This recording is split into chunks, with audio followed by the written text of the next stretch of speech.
Saudara yang dikasih Tuhan, selamat bertemu kembali dengan saya. Harapan saya saudara dalam keadaan baik. Saya hadir di ruang pemirsa dalam keadaan sehat, dan saya harap teman-teman juga seperti itu, sehat, diberkati Tuhan, dan dalam damai sejahtera dari Tuhan, ya, begitu ya. Nah, saudara, memang dalam saat-saat ini saudara tentunya sudah mempersiapkan hari besar yang kita nikmati bersama tahun-tahun yang lalu, dan sekarang ini ada sedikit kendala-kendala, ya, ada aturan-aturan tertentu yang perlu kita taati, sehingga ada beberapa permintaan saya berbicara tetapi harus ditunda nanti tahun depan atau lain kali, begitu ya. Ya, memang bagaimanapun kita harus taat kepada pemerintah, ya, karena pemerintah ini membuat aturan demi kesejahteraan kita bersama, jadi perlu kita taati. Nah, saudara, yang lalu saya pelayanan darat sehingga tidak bisa hadir di ruang pemirsa, ya. Saya mengadakan perkunjungan sampai sehari penuh. Saya pikir memang pada waktu itu ya cepat selesai, tetapi rupanya saya harus diajak ke pelayanan salah satu saudara yang gerejanya mulai rontok genteng-gentengnya, ya. Ya, saya sih share saja kepada teman-teman yang tergerak untuk membantu, itu sangat baik sekali. Dan saya mengacungi jempol dengan teman saya ini yang memiliki semangat yang luar biasa melayani Tuhan walaupun fasilitasnya sangat terbatas, ya, sangat terbatas. Nah, saudara, acara kita ini sebetulnya acara dari semangat saja, begitu. Dan diharapkan oleh teman saya, staf saya, supaya khotbah saya jangan terlalu panjang, intinya aja bagaimana, begitu ya. Semoga saya bisa. Nah, saudara, untuk itu maka kesaksian saya akan saya tempatkan di tempat yang khusus, kesaksian saya, begitu, sehingga bisa dinikmati, ya.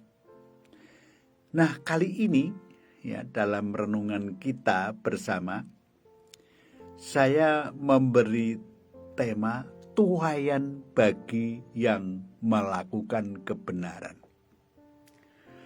Tuaian bagi yang melakukan kebenaran. Saudara, masih saya ajak belajar dari kehidupan Yusuf, ya. Saudara, saya harap teman-teman, Bapak Ibu masih ingat apa yang saya sampaikan dalam pertemuan yang lalu. Masih ingat, ya? Saya harap masih ingat.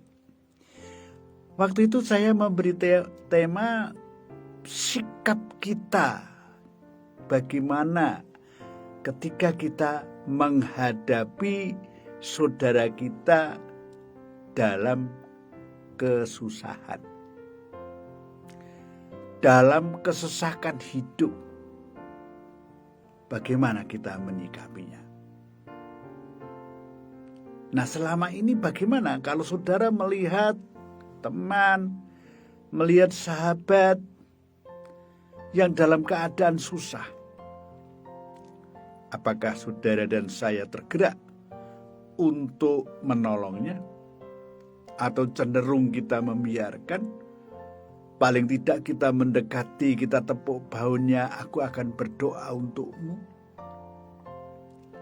Saudara, nah, tema sekarang ini adalah tuaian bagi yang melakukan kebenaran. Saya akan mendasarinya dari Yohanes 41 ayat 41 sampai 57. Saya harap saudara sudah menyiapkan itu. Saya akan membacakannya yang sudah saya siapkan. Begini firman Tuhan. Selanjutnya Firaun berkata pada Yusuf, dengan ini aku melantik engkau menjadi kuasa atas seluruh tanah Mesir. Yusuf ini ya, yang diajak bicara ini Yusuf. Sesudah itu Firaun menanggalkan cincin meterainya dari jarinya dan mengenakannya pada jari Yusuf. Dipakaikannya lah kepada Yusuf pakaian daripada kain halus dan digantungkannya kalung emas pada lehernya. Lalu Firaun menyuruh menaikkan Yusuf dalam keretanya yang kedua dan berserulah orang di hadapan Yusuf, hormat. Putri Susmiati, selamat datang. Demikianlah Yusuf dilantik oleh Firaun menjadi kuasa atas seluruh tanah Mesir. Berkatalah Firaun kepada Yusuf, akulah Firaun, tetapi dengan tidak setahumu seorang pun tidak boleh bergerak di seluruh tanah Mesir. Lalu Firaun menamai Yusuf Sabnat Paaneah, serta memberikan Asnat anak Potifera, imam di On, kepadanya menjadi istrinya. Demikianlah Yusuf muncul sebagai kuasa atas seluruh tanah Mesir. Yusuf berumur 30 tahun ketika ia menghadap Firaun, raja Mesir itu. Maka pergilah Yusuf dari depan Firaun, lalu dikelilinginya seluruh tanah Mesir. Tanah itu mengeluarkan hasil bertumpuk-tumpuk dalam ke-7 tahun kelimpahan itu. Maka Yusuf mengumpulkan segala bahan makanan ke-7 tahun kelimpahan yang ada di tanah Mesir, lalu disimpannya di kota-kota hasil daerah sekitar tiap-tiap kota disimpan di dalam kota itu. Demikianlah Yusuf menimbun gandum seperti pasir di laut, sangat banyak sehingga orang berhenti menghitungnya karena memang tidak terhitung. Sebelum datang tahun kelaparan itu, lahirlah bagi Yusuf 2 orang anak laki-laki yang dilahirkan oleh Asnat, anak Potifera, imam di On. Yusuf memberi nama Manase kepada anak sulungnya itu sebab katanya, Allah telah membuat aku lupa sama sekali kepada kesukaranku dan kepada rumah Bapakku. Dan kepada anaknya yang kedua diberi nama Fifraim, sebab katanya, Allah membuat aku mendapat anak dalam negeri kesengsaraanku. Setelah lewat 7 tahun kelimpahan yang ada di tanah Mesir itu, mulailah datang 7 tahun kelaparan seperti yang telah dikatakan Yusuf, dalam segala negeri ada kelaparan, tetapi di seluruh negeri Mesir ada roti. Ketika seluruh negeri Mesir menderita kelaparan dan rakyat berteriak meminta roti kepada Firaun, berkatalah Firaun kepada semua orang Mesir, pergilah kepada Yusuf, perbuatlah apa yang akan dikatakannya kepadamu. Kelaparan itu merajalela di seluruh bumi, maka Yusuf membuka segala lumbung dan menjual gandum kepada orang Mesir, sebab makin hebat kelaparan itu di tanah Mesir.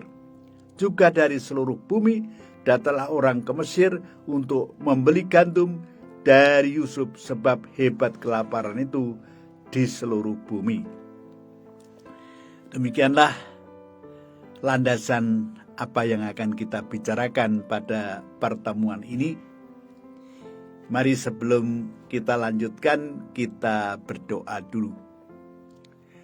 Bapa Surgawi yang kami sembah di dalam nama Tuhan Yesus Kristus, kami mengucapkan syukur kepadamu jikalau pada saat ini kami boleh bersama-sama dengan pendengar kami.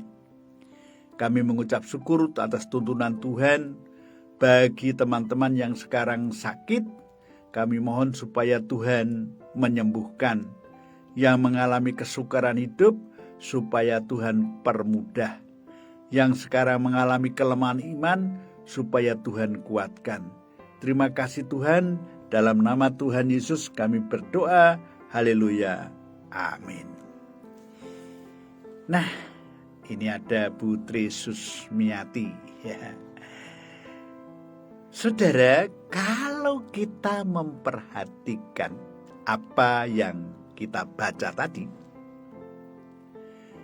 maka nasib Yusuf, ya, kita melihat Yusuf sudah berubah nasibnya. Dulu menduduki kedudukan yang rendah, menjadi budak. Tetapi sekarang ini dia menjadi penguasa, menjadi orang yang terhormat. Saudara, di dunia ini memang seringkali terjadi seperti itu. Bu Sri Astuti, selamat datang. Ketika kita susah, orang Kristen diajari supaya tetap mengucap syukur. Karena keadaan susah itu tidak selama-lamanya. Pada waktunya akan kesusahan itu menjauh dan diganti dengan kebahagiaan. Roda senantiasa berputar di dunia ini, katanya begitu. Oleh sebab itu, ketika kita menderita, jangan terlalu banyak menggerutu. Jangan terlalu banyak menggerutu. Tetapi seperti firman Tuhan, ucapkan syukur atas kekuatan yang diberikan Tuhan kepada kita. Yusuf ketika menjadi budak, hidupnya penuh penderitaan ketika di penjara. Secara manusiawi tidak ada masa depan. Siapa yang akan memperhatikan budak, saudara? Gak ada. Tidak ada nilainya. Tetapi siapa juga yang membuat Firaun bermimpi, yang membuat gelisah, goncangan seluruh negeri? Nasib bisa berubah sewaktu-waktu. Coba kita baca 41, ayat 41 dan 42 tadi. Selanjutnya Firaun berkata kepada Yusuf, dengan ini aku melantik engkau menjadi kuasa atas seluruh tanah Mesir. Sesudah itu Firaun menanggalkan cincin meterainya dari jarinya dan mengenakannya pada jari Yusuf. Dipakaikannya lah kepada Yusuf pakaian daripada kain halus dan digantungkannya kalung emas pada lehernya. Apa yang disampaikan Firaun ini bisa diungkapkan begini. Kamu saya angkat menjadi orang nomor 2 ini karena kamu tidak menyalahgunakan kekuasaan dan kamu jujur. Bagaimana kok Firaun punya pikiran seperti itu? Ketika bisa menerjemahkan mimpi, dia tidak katakan saya yang harus diangkat menjadi Perdana Menteri. Tidak begitu. Tuhan harus memilih orang yang bijaksana. Bukan dia. Firaun biarlah memilih sendiri. Firaun tertarik dengan orang yang rendah hati seperti ini. Orang pintar Mesir aja gak bisa menerjemahkan mimpinya. Ini orang yang bisa menerjemahkan mimpinya satu-satunya.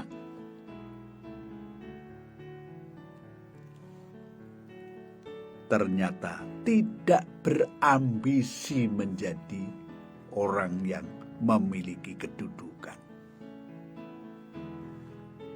Cari orang yang seperti ini sulit, saudara.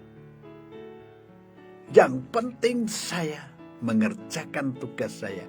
Perkara jabatan, kedudukan, uang itu tidak jadi masalah. Kalau berhasil aku puas. Saudara, yang kedua, Yusuf dilihat oleh Firaun orang yang tidak ambisius. walaupun punya kapasitas. Orang yang tidak punya ambisius mengejar supaya mendapatkan kedudukan, tidak. Ketika Yusuf diberi kuasa, keluar masuk orang Mesir, harus seizin dia. Dia tidak langsung lupa diri. Nah ini, dia tidak langsung lupa diri, mukanya biasa-biasa saja. Tugas itu diterima dengan kesungguhan, tetapi tidak menjadikan dia seolah berbangga. Aku ini loh. Enggak.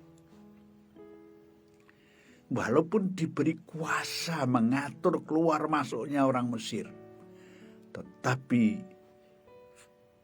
Yusuf tidak merasa bangga. Langsung dia kemana-mana cerita, aku ini loh. Ada.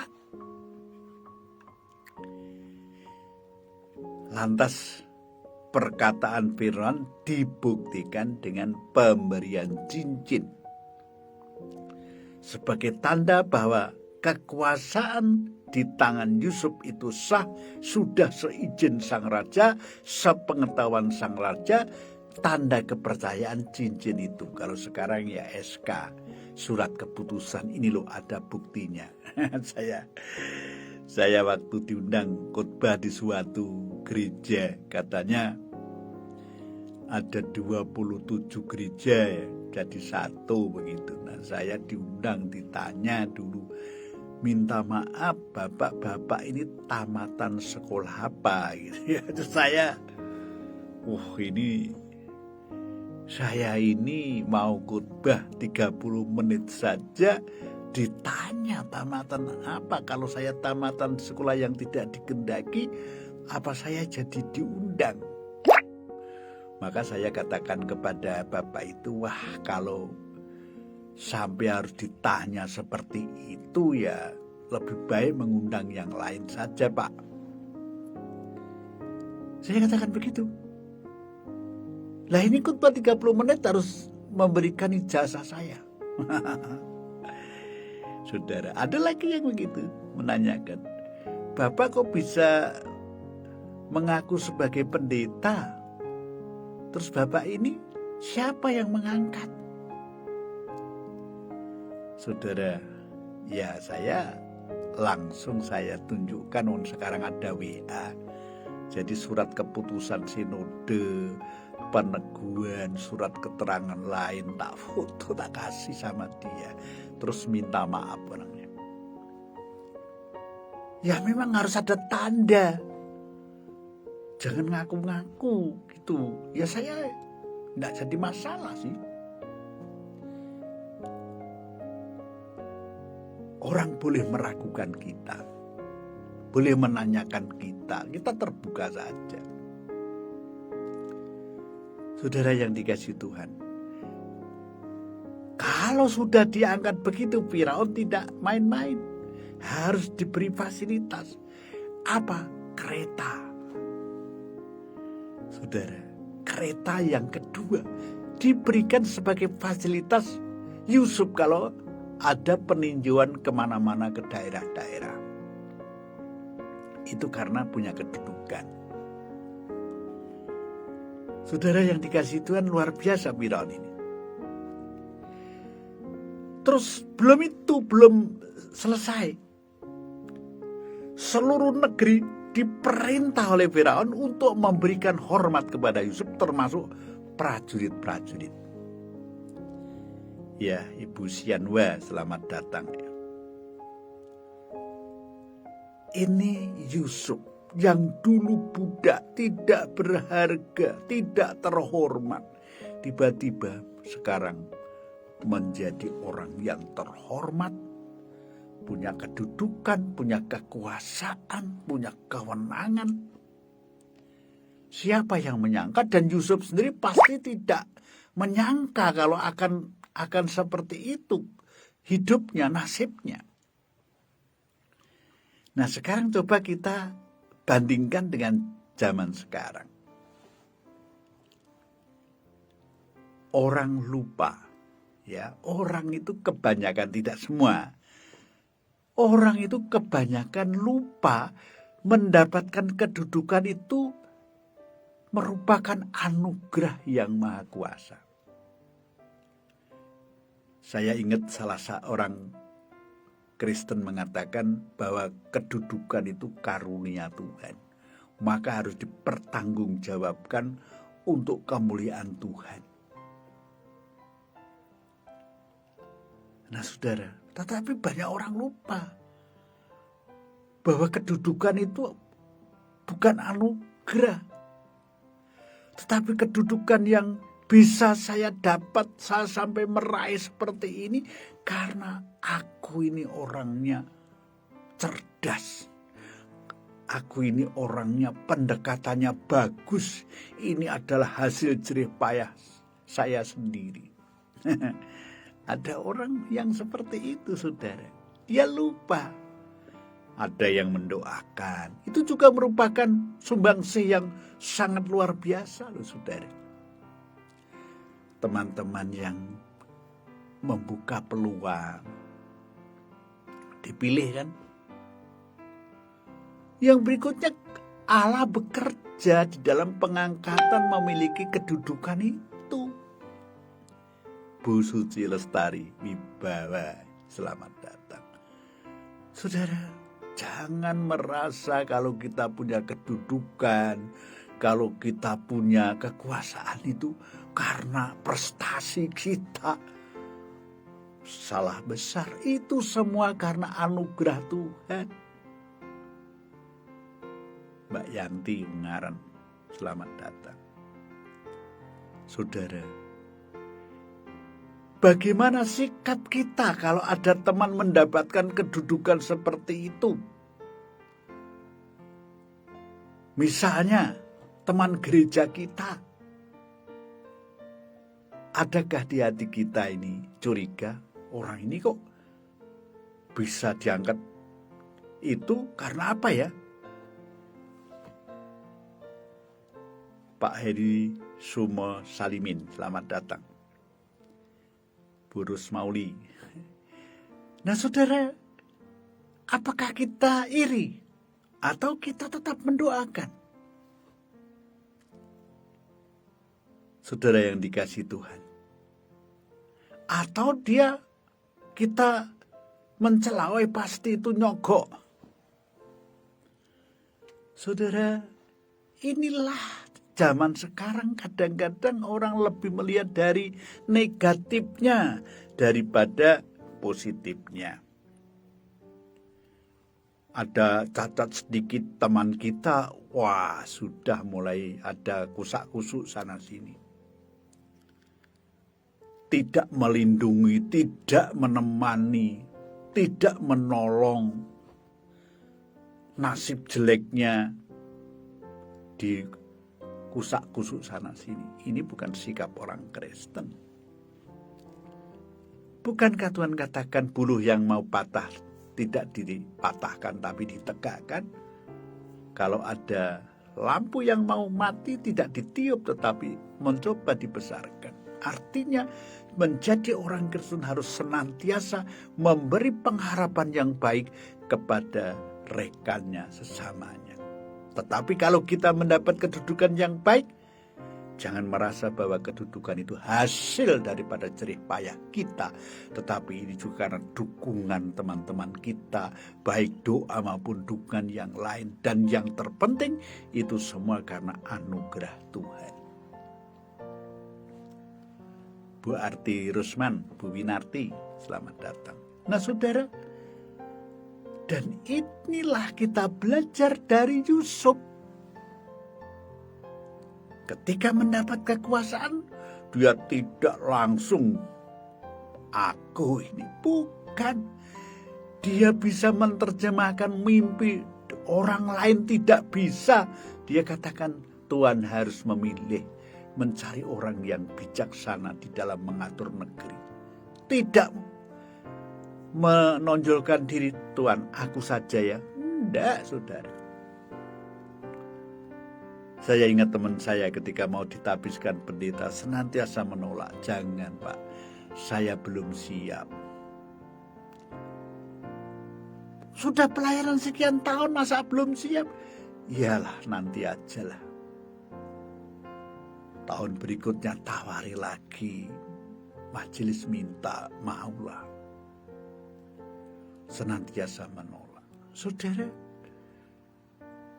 dia katakan aku ini gak usah ditapiskan pun aku berfungsi sebagai pendeta. Ngapain saya harus ditapiskan segala macam dengan segala macam persyaratan. Lantas nanti masih keuangan keluar sebagai, itu pikiran dia. Saya mengagumi sudah puluhan tahun melayani Tuhan. Kalau mau ditapiskan, dia tetap minta ditunda. Karena dia punya pengertian orang yang diangkat menjadi pendeta adalah orang yang benar-benar membelakangi keduniawian dan hanya menghadap Tuhan, menuntut orang kepada Tuhan, dan tugasnya itu sungguh-sungguh pamrih-pamrih pribadinya harus dibersihkan. Dia merasa belum bersih. Tapi seniornya bilang, kamu ditapiskan pendeta bukan karena kamu tidak ada cacat. Bukan karena kamu tidak ada kelemahan. Itu anugerah Tuhan. Dan kalau kamu pendeta mempermudah segala urusan pelayanan, baptisan kamu bisa melakukan, perjamuan suci kamu bisa melakukan, kamu bisa punya kewenangan menasihati dan sebagainya, tidak terbatas lagi. Ya akhirnya mau. Tetapi saya kagum juga, memang benar juga menyalibkan dirinya, ya. Benar-benar orang yang sudah mati hidupan lamanya. Itu pengertian teman saya ini. Saudara, nah kalau sudah ditapiskan jadi pendeta, terus bersikap bagaimana? Apa tidak tetap sebagai orang yang mau melayani rendah hati? Atau kalau orang butuh harus datang kepadanya? Dia yang butuh ya datang kepadaku. Bukan seperti Tuhan Yesus mendatangi.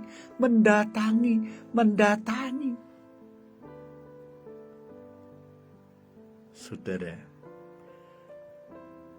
kedudukan yang tidak pernah dibayangkan. Yusuf ini, ya, kedudukan yang tidak pernah dibayangkan. Pak Sunawar, selamat datang. Yusuf tidak pernah meminta jabatan. Tidak pernah meminta jabatan sama sekali. Tetapi justru diberi. Makanya Tuhan Yesus, saya membaca, orang yang mengejar keselamatan malah kehilangan keselamatan.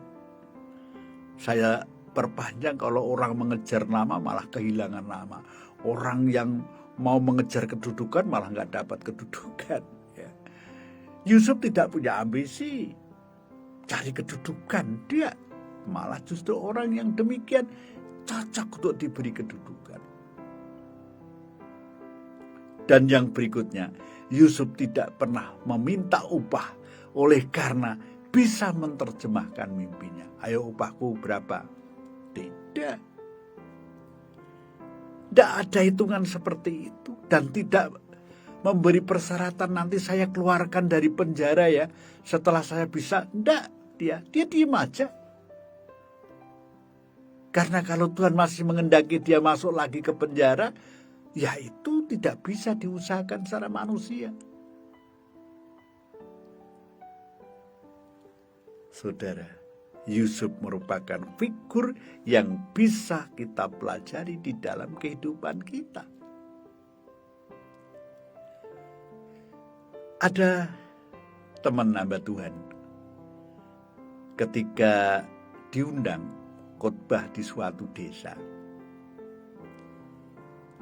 itu dia berpikir panjang. Karena pada waktu yang sama dia diundang khotbah di kota besar. Pesawat sudah dibelikan tiketnya PP. Nanti nginepnya sudah diberi fasilitas di hotel. Nah, ini diundang khotbah di desa. Ada catatan, Bapak, kami tidak bisa memberi ongkos jalan Bapak. Pilih yang mana ini? Pilih yang di kota besar itu yang udah dibelikan tiket pesawat, ada nginep di hotel, dan tentu fasilitas lain, belum amplopnya untuk pulang kembali. Pilih yang mana? Saya sungguh salut kepada teman ini. Dia pilih pelayanan di desa. Dia telepon di kota besar majelisnya, waduh saya berbarengan saya diundang untuk melayani di desa. Saya minta maaf, saya tidak bisa, lain kali saya hadir di sini. Saudara, ketika sampai di desa, bukan yang datang ratusan, bukan. Hanya 17-18 orang. Tetapi sudah lama menanti-nanti Bapak Pendeta ini untuk bisa khotbah di gerejanya. Ketika teman ini mendapat amplop, dia ke kamar mandi, dia buka. Dia dikasih 1,5 juta. Kaget dia. Tetapi dia lihat fasilitas gembalanya, dapurnya masih bambu, namanya sudah banyak yang lubang sana sini. Tempat tidurnya juga tidak ada kasur. Karena kalau ke kamar mandi dia harus melewati kamar-kamarnya. Pastorinya nempel di gereja, kecil saja. Saudara, setelah jemaat pulang semua dan merasa puas dilayani, teman ini bilang begini, Bapak, terima kasih untuk perhatiannya. Saya mendapatkan amplop, tetapi bolehkah saya memberikan amplop ini, isinya ini kepada ibu? Loh, enggak Pak, jangan. Enggak. Ini sudah saya terima loh ya. Saya ingin memberkati ibu pendeta. Ketika diberikan ibu itu, air matanya menetes. Saudara, adakah kepekaan kita dalam pelayanan? Kalau pilih pelayanan yang jelek dan yang baik, ya gampang milihnya. Tetapi sama-sama pelayanan. Saudara, Yusuf memang menjadi teladan bagi kita. Dan Yusuf tidak menyangka bahwa dari kepolosannya dia malah justru diangkat, mendapatkan jabatan, mendapatkan kekuasaan. Saudara, apakah kita juga seperti itu?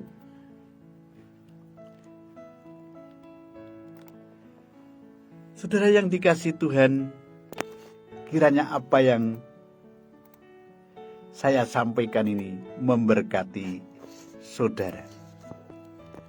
Yang berikutnya, Yusuf juga diberi kuasa tadi mengatur warga Mesir. Kegiatan apa harus diketahui oleh Yusuf. Ini kekuasaan kan luar biasa besarnya. Dan yang berikutnya Yusuf diberi gelar namanya Sabnat Pa'aniah. Artinya orang yang bisa menerjemahkan perkara-perkara gaib. Namun nama ini tidak pernah dipakai. Saudara, nama ini tidak pernah dipakai. Terus Yusuf mendapatkan istri Asnat, putri dari imam yang terkenal di On. Saudara yang dikasihi Tuhan, Kalau kita tiba-tiba menjadi orang terhormat, menjadi orang terkenal, bagaimana sikap kita? Tetapi satu hal yang perlu kita ingat, apabila kita melakukan kebenaran, maka Allah yang Maha Tinggi akan melihat kita, memberi upah kepada kita yang tidak pernah kita bayangkan sebelumnya. Keyakinan ini harus ada di hati kita. Jadilah seperti imanmu, kata Tuhan Yesus. Nah, sekarang yang menjadi pertanyaan, bagaimanakah sikap kita menjadi orang yang banyak menjadi perhatian orang? Kalau kita sudah menjadi fokus orang, banyak diperhatikan orang, maka harus hati-hati di dalam berkata-kata. Harus hati-hati di dalam berperilaku. Dan siap untuk dicela, saudara. Siap untuk dicela. Artinya kita harus siap untuk dikritik. Dan kadang-kadang mencela kita itu tidak masuk akal. Harus siap. Kalau Yusuf, berapa tahun dia menderita. Tetapi ketika diangkat, apakah nggak dicela? Pastilah orang-orang Firaun yang sudah puluhan tahun mengabdi kepada Firaun, malah yang diangkat yang belum punya pengalaman dari budak lagi. Bukankah itu mendatangkan celaan yang macam-macam? Saya ingat ketika salah satu anak dari jemaat mau diangkat menjadi pendeta. Anaknya siapa ya? Dia. Wah, jangan diangkat. Saya tahu kok itu sejarah hidupnya anak itu sejak kecilnya. Saudara, mestinya ya harus bersyukur. Wah, syukur udah sekolah teologi pasti berubah dan siap kita mendukungnya untuk kepemimpinan di gereja ini. Mestinya kan begitu. Inilah zaman ya, orang banyak melihat dari sisi negatifnya daripada sisi positifnya ya. Dan saudara yang dikasih Tuhan, Yusuf masih muda ketika diangkat menjadi Perdana Menteri ini. Umur 30 tahun. Tetapi di Alkitab banyak disebutkan orang muda dipercaya Tuhan, diberi kekuasaan. Misalnya Samuel, dia dipanggil Tuhan umur 20 tahun. Yosia, ini umur 8 tahun diangkat raja. Umur 16 tahun dia tetapkan, aku hanya menyembah Allah saja. Seluruh negeri harus ikut menyembah Allah saja. Ini Yosia. Terus Maria ketika melahirkan Tuhan Yesus menjadi orang terkenal nih, di umur 20 tahun. Jadi kita jangan alergi kalau ada anak muda yang diangkat menggantikan kita. Kita bersyukur. Orang seperti saya ini kan umurnya sudah mendekati tanah. Loh, kalau ada anak muda yang bisa menggantikan saya, syukur lebih mampu. Wah, ya saya sangat bahagia. Artinya pekerjaan pelayanan saya tidak akan pernah berhenti. Bukan malah ada anak muda, oh jangan, pengalaman masih kurang. Nah, kapan punya pengalaman kalau nggak diberi kesempatan?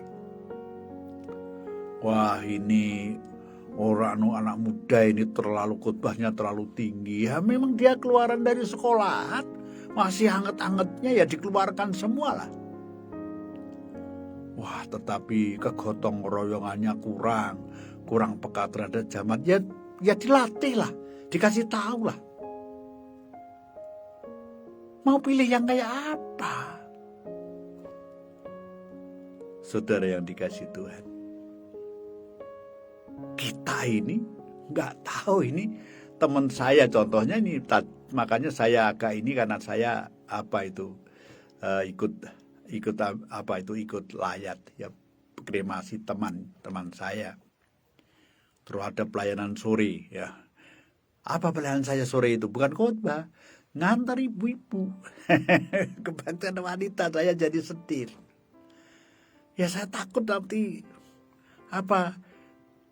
jalannya macet terus nanti saya nggak bisa jam 8 persis. Sehingga saya umumkan ada perubahan jam. Orang menganggap kalau pelayanan itu di mimbar, pelayanan itu di gereja. Wah, enggak. Pelayanan bisa, saya waktu kunjungan kemarin, hari Senin, pergi ke desa-desa. Saya yang nyetir sendiri. Apakah saya merasa rendah? Oh, dia itu pelayanan, saya senang. Saudara yang dikasihi Tuhan, jangan membatasi pelayanan itu untuk apa? Karena apa? Semua itu sama. Kadang-kadang kita juga direndahkan, kadang-kadang juga ditinggikan, hal yang wajar. Tetapi prinsip pelayanan bukan karena kita dipuji atau dicela. Kita pelayanan itu untuk dipersembahkan kepada Tuhan dan bukan kepada manusia.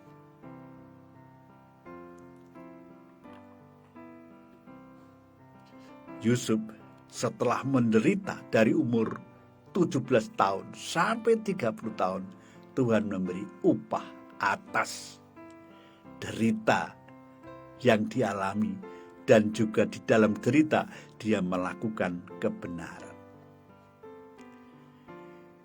Demikianlah Yusuf menimbun gandum seperti pasir di laut sangat banyak sehingga orang berhenti menghitungnya karena memang tidak terhitung prestasi. Ya.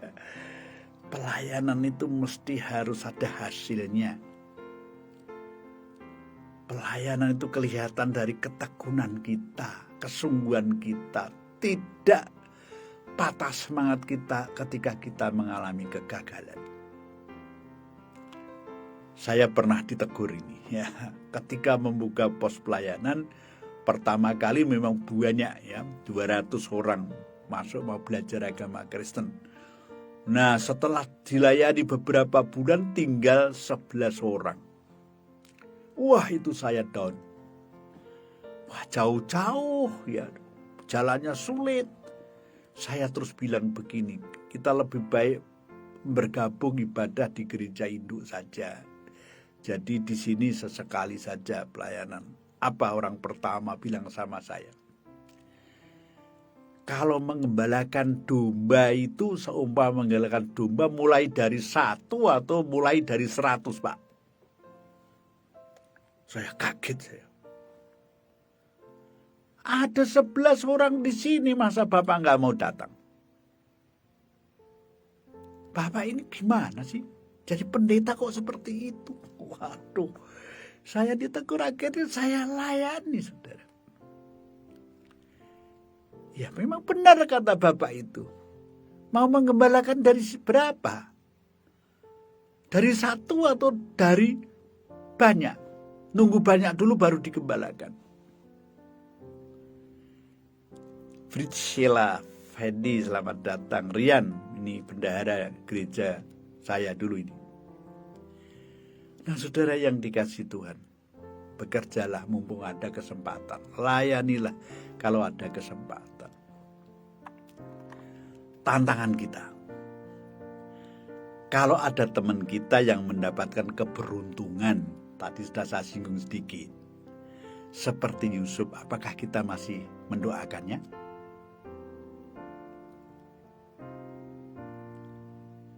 Saudara, kebahagiaan, keberuntungan teman kalau bisa kita juga ikut bersyukur. Nah, apakah kita tahu perasaan Yusuf ketika diangkat menjadi penguasa? Ekspresinya biasa-biasa saja. Tidak melonjak-lonjak, wah saya diangkat. Ya, enggak, biasa-biasa saja. Ingat baik-baik, saudara, bahwa orang itu menghargai sesamanya karena yang terlihat oleh mata, tetapi di dalam hati orang tidak tahu.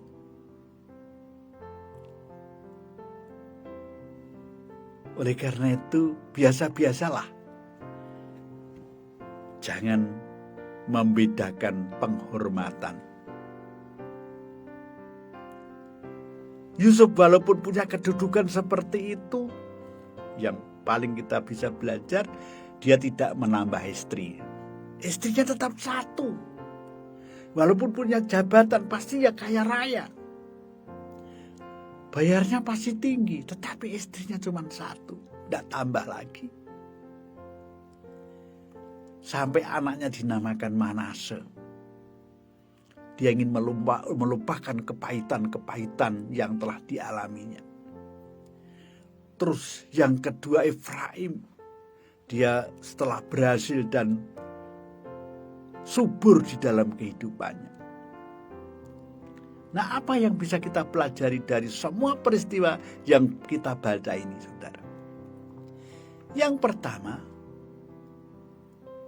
saya belajar memberi nama anak. Kalau memberi nama anak itu ada maknanya, ada tujuannya. Khususnya ada sangkut pautnya dengan pekerjaan Tuhan. Saya menamakan anak yang pertama Victor Kurniawan. Kemenangan dalam menggumuli tantangan itu karena kurnia Tuhan saja. Yosua Adi Setiawan. Keselamatan yang diberikan Tuhan itu sungguh indah. Dan itu semua karena kesetiaan. Yang ketiga, Dorothea Tri Rahyuning. Dorothea itu putri saya, itu pemberian Allah. Nomor 3, dan menjadikan saya selamat dan indah di dalam hidup, itu nama-nama yang punya misi. Menurut saya, perjalanan hidup pelayanan saya seperti itu. Nah, saudara, saya harap setelah mendengar, khususnya yang masih muda-muda, yang belum punya anak, kalau istri sedang hamil, sudah direncanakan namanya harus punya visi ini. Nah, yang pertama, kita belajar dari kebenaran firman Tuhan ini untuk mengakhiri pertemuan kita. Kalau kita mengalami penderitaan dalam jangka yang lama, saudara, jangan sampai kita putus asa. Ingat, kalau kita bisa lulus dalam cobaan ini, Tuhan pasti memberikan penghiburan kepada kita yang tidak pernah kita bayangkan sebelumnya. Yang kedua, saudara, hal-hal yang buruk di masa lalu